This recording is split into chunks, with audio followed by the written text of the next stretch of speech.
La Belgian Azaf Karting Series a mis le cap vers la France, vers la région Nord-Pas-de-Calais et plus précisément le circuit de la métropole, à Austricourt, où se déroulait le deuxième rendez-vous de la saison. Malgré la concurrence avec les examens scolaires, pas moins de 105 pilotes étaient au rendez-vous.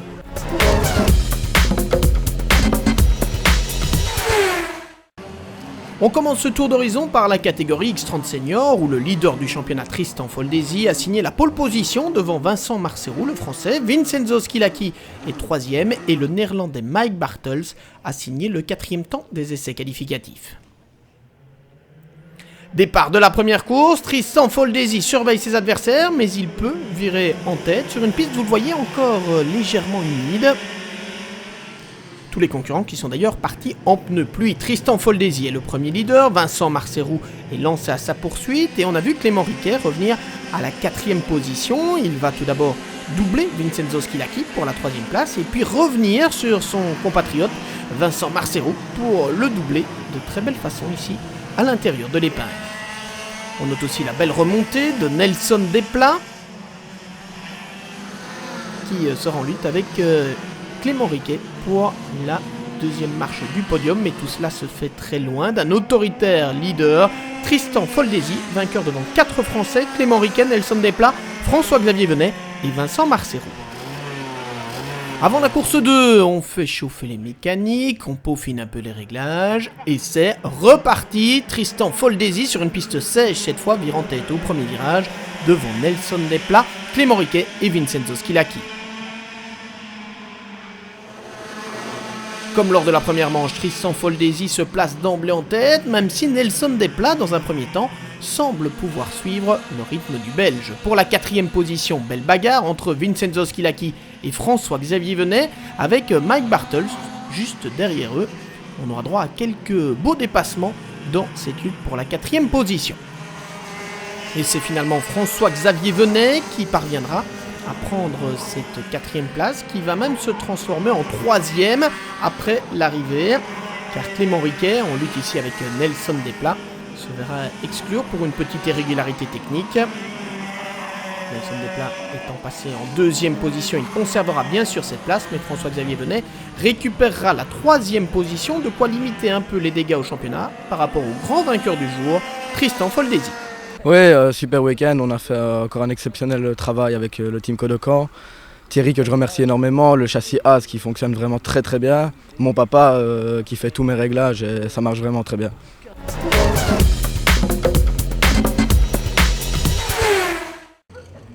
Comme toujours, la lutte promet d'être intense dans la catégorie X30 Junior où Ries Viveret a signé la pole position, mais pour 2 millièmes seulement face à Rens Van Pelt. Hugo Tessaro 3e pointe à 49 millièmes du poleman et Victor Martins est 4e. C'est parti pour la première course sur une piste très très humide. Ries Viveret vire en tête au premier virage.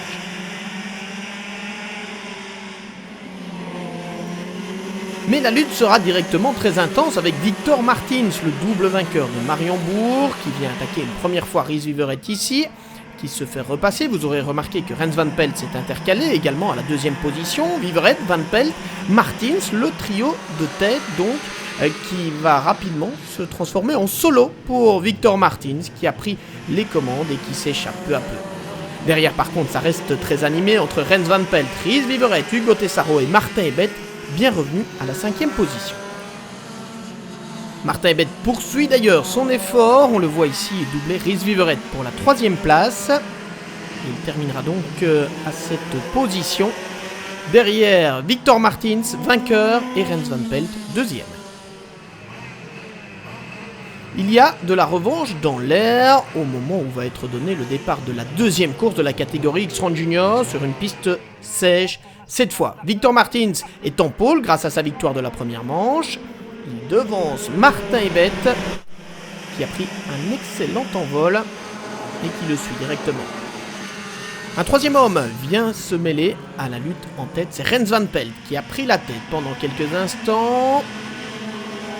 Martin Ebet, lui, a doublé Victor Martins pour la 2e position. Il poursuit son effort, Martin, et il prend la tête au premier virage devant Rens Van Pelt et Victor Martins. Superbe lutte là-bas pour le leadership, pour la plus grande joie des spectateurs. Rens Van Pelt réplique, il reprend les devants Victor Martins en deuxième position, Martin Ebet troisième. Cette bagarre permet à Tur Stalmans, quatrième, de revenir dans le sillage des leaders.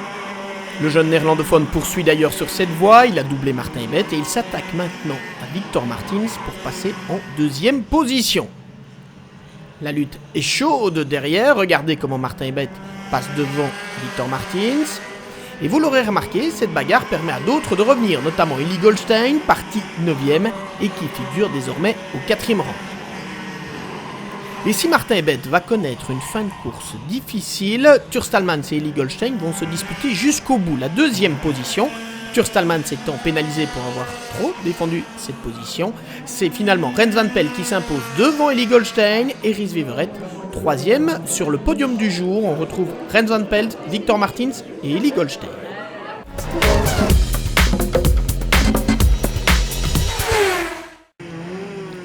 Leader du championnat dans la catégorie X30 cadets, Sam Balota confirme en signant la pole position ici à Austricourt. Evan Becerra s'est placé à ses côtés sur la première ligne. Mathieu Robert et Aurélien Dasseler les suivent sur la deuxième ligne. Sam Balota qui s'élance en tête sur cette piste détrempée avec Evan Becerra à ses côtés. Mais Sam Balota ne restera pas très longtemps aux commandes. Evan Becerra est tout simplement déchaîné et il double l'actuel leader du championnat. Derrière lui, Arthur Ronvaux est en pleine remontée, également 5ème sur la grille. Il est déjà revenu 3ème en doublant Aurélien Dasseler et regardez comment il attaque ici Mathieu Robert pour prendre la deuxième position. Ça n'est pas passé cette fois-ci pour Arthur Ronvaux. Notons derrière le trio de tête la 4ème position d'Aurélien Dasseler. Et la 5ème seulement du poleman Sam Balota, moins à l'aise sur une piste humide que sur la piste sèche des essais qualificatifs. En tête, Evan Becerra mène la danse, mais Arthur Ronvaux attaque Mathieu Robert. Il le doublera dans le dernier tour. Le tiercé de tête donc de cette épreuve. Evan Becerra vainqueur devant Arthur Ronvaux et Mathieu Robert. Sam Balota est bien décidé à prendre sa revanche pour la deuxième course, où il s'élancera donc 5ème, le résultat de la première manche étant d'application au moment de déterminer la grille de départ. Ce qui veut dire qu'Evan Becerra est en pôle, il a viré en tête sans aucun problème au niveau du premier virage, et il va directement s'échapper.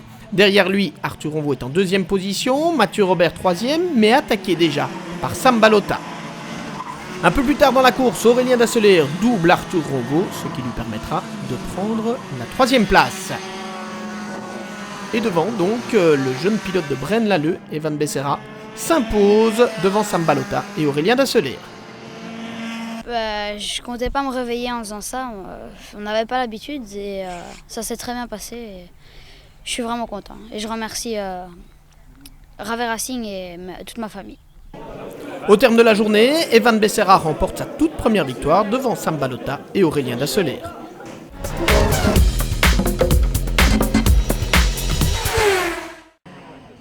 Champion en titre et déjà leader du championnat 2016, Johan Sinti a signé la pole position en mini devant Noah Maton, Zakaria Azaoui 3ème et Victor Louis 4ème, sa meilleure performance lors des essais qualificatifs. Le départ est donné avec Johan Sinti qui reste en tête. On a vu derrière Kimi Abraham déjà s'intercaler à la 3ème position. Très vite, la lutte bat son plein pour la victoire avec Noah Maton, Johan Sinti, Zakaria Azaoui et Steven Simus. Par contre derrière ça se bouscule avec cet accrochage entre Bran Gebours et Nolan Rerou. 6 pilotes revendiquent la victoire lors de cette première course de la catégorie mini. On voit ici Johan Sinti et Noah Maton. Derrière Zakaria Azaoui est 3ème, Steven Simus 4ème, Angelo Meli 5ème et 6ème place pour Victor Louis. La lutte est tout simplement splendide. Malheureusement ce qui devait arriver arriva avec cette petite touchette et cette sortie de Zakaria Azaoui, poussé dans l'herbe. Finalement, c'est Johan Sinti qui s'impose devant Noah Maton et Steven Simus lors d'une arrivée au sprint. Le temps de peaufiner quelques réglages et on est reparti pour une deuxième course. Sous la conduite de Johan Sinti, le poleman Steven Simus s'est directement placé dans son sillage. De nouveau, la lutte est splendide avec Angelo Meli qui passe ici en tête, Johan Sinti, Noah Maton, Victor Louis et Steven Simus, de multiples changements de position, tout cela surveillé de près par Olivan Fahy, qui a décidé lui aussi de se mêler à la lutte pour la victoire, et Kimi Abraham, bien revenu après un départ pour le moins manqué. Une course splendide donc, comme la catégorie mini sait les ouvrir, et au final, une première victoire pour Steven Simus, que l'on voit ici devant Johan Cinti et Noah Maton. Sur la ligne d'arrivée, victoire de Steven Simus, Johan Cinti est deuxième, Angelo Melli troisième. Premièrement, je gagne, mais c'était un peu chaud avec ce derrière parce qu'en fait, on fermait beaucoup les portes. La deuxième manche, en fait, j'ai eu un problème de frein, mais mon quartier freinait plus trop bien. Et sinon, j'ai fait une belle bagarre et au dernier tour, je tente un peu l'impossible. Et vu que mes freins n'allaient pas très bien, je fais un tout droit et je finis deuxième. Au cumul des deux courses, victoire de Johan Cinti devant Steven Simus et Noah Maton.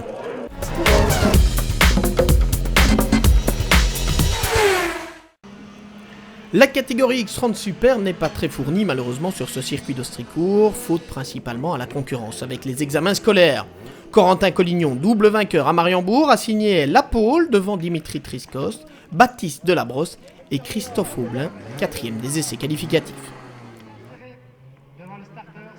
Corentin Collignon voit ici une opportunité en or de prendre le large au championnat et il ne veut pas la laisser passer. Il est en tête de cette première manche, devançant Baptiste Delabrosse. Derrière, la lutte est intéressante et passionnante, même avec William Godefroy et Victor Compère, tous les deux absents le samedi pour cause de course d'endurance au Mans et qui sont déjà revenus 3e et 4e. Corentin Collignon caracole en tête, mais son moteur le trahit au bout de la ligne droite.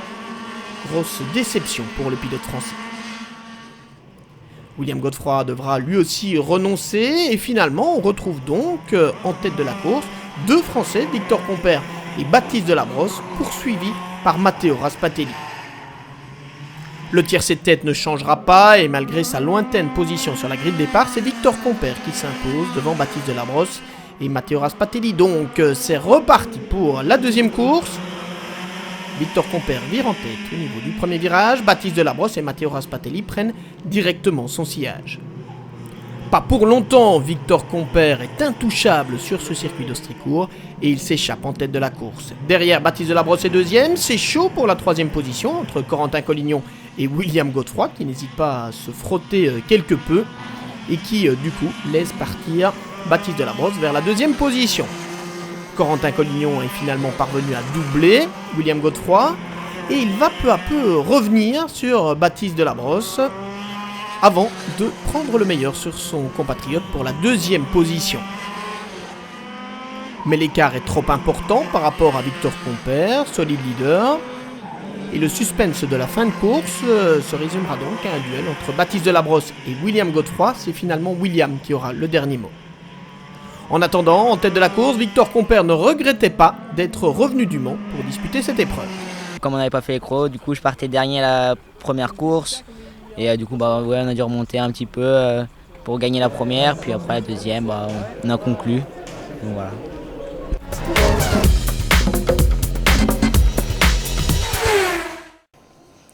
Dans la catégorie X-Round Master pour les pilotes de plus de 25 ans ou pesant plus de 80 kg, on a une véritable surprise en pole position. Nicolas Bever, de retour après plusieurs années d'absence, n'a manifestement rien perdu de son talent. Il devance Miko Bouvier sur la grille de départ, Laurent Rémaker c'est 3e et François Dufour 4e.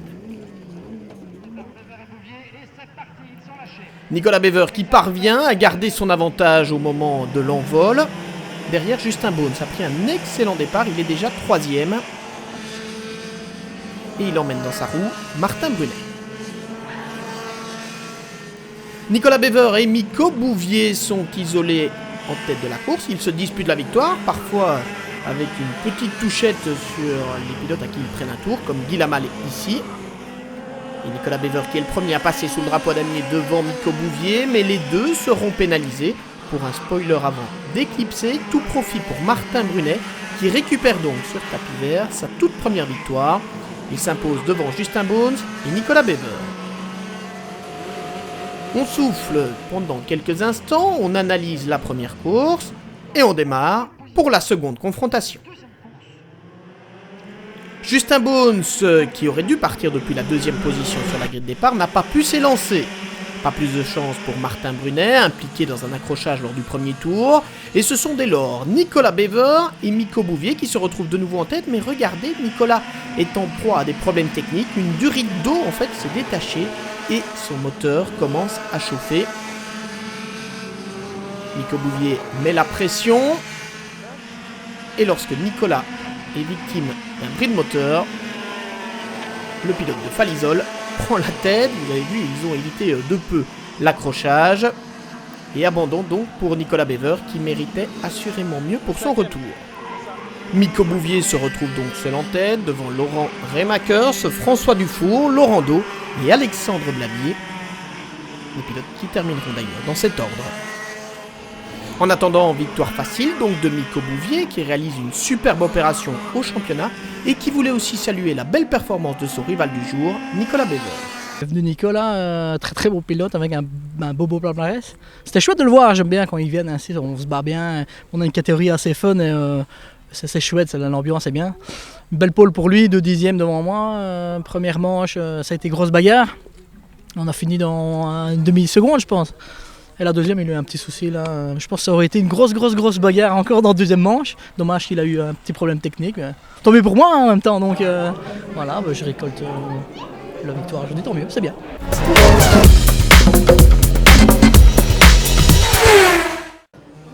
Avec l'arrivée cette saison de la catégorie X30 Super Shifter, il y a désormais 2 classes de cartes à boîte de vitesse mélangées avec 2 classements à la fin de la journée.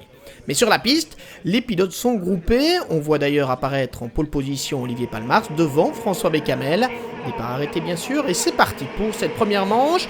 Un départ qui se passe plutôt mal pour Steve Schmidt et Stéphane Van Hineken. Olivier Palmars a directement pris quelques distances. Derrière Thierry Delray, seulement 5e sur la grille de départ, essaye de remonter. Il finira par doubler les meilleurs X30 shifters que sont Sean Peters et Frédéric Hopdebeek. Après avoir totalement loupé son premier départ dans un kart à boîte, il était retombé 8e, François Bécamel assure le spectacle et il remonte petit à petit pour prendre la 3e position en X30 shifter. Devant Thierry Delray, lui, essaye de revenir sur Olivier Palmars pour la victoire en X30 Super Shifter. Mais le Liégeois est solide leader et il ne lâchera pas cette victoire. François Bécamel, lui, se bat jusqu'au bout face à Sean Peters pour la 2e position en X30 Shifter. C'est un peu viril d'ailleurs. Et finalement, Sean Peters terminera 2e, François Bécamel 3e et victoire pour Frédéric Hopdebeek dans cette catégorie. En X30 Super Shifter, donc, Olivier Palmars s'impose devant Thierry Delray. Le départ de la 2e course, Olivier Palmars prend un envol parfait, Thierry Delray se place cette fois directement dans son sillage et on s'attend alors à vivre un beau duel entre les 2 candidats au titre. Mais Thierry n'est pas aussi performant que d'habitude, et alors qu'Olivier Palmars s'échappe assez facilement en tête de la course, le Wémois se retrouve englué dans le peloton en lutte avec des concurrents de la catégorie X30 Shifter.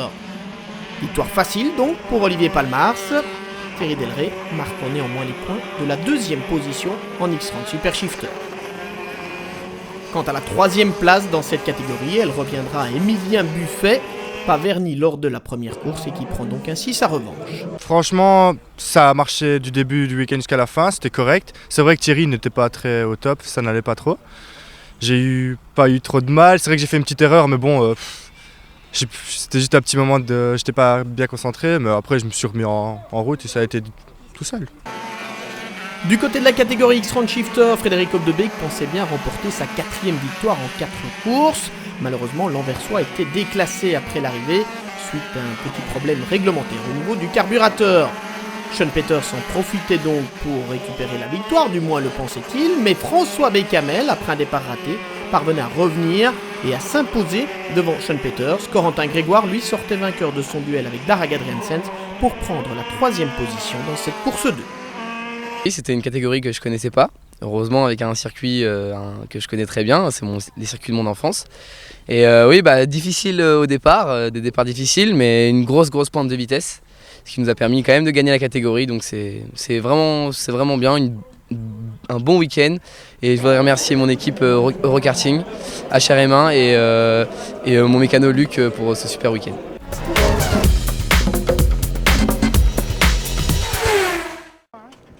On termine avec la catégorie EERP 250 où le leader du championnat, double vainqueur à Mariembourg d'ailleurs, Anthony Allot a signé la pole position devant son oncle et parrain, Michel Allot, deuxième sur la grille de départ. Mehdi Rossignol et Cédric Matelin se retrouvent quant à eux sur la deuxième ligne.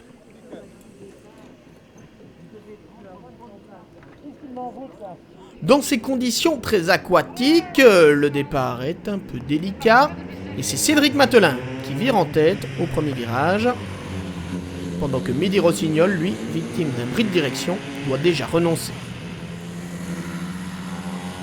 Anthony Allot n'a pas mis longtemps à récupérer la tête devant Cédric Matelin et on l'imagine alors s'envoler vers une facile victoire. Malheureusement, la mécanique, elle, en a décidé autrement et Anthony doit en rester là.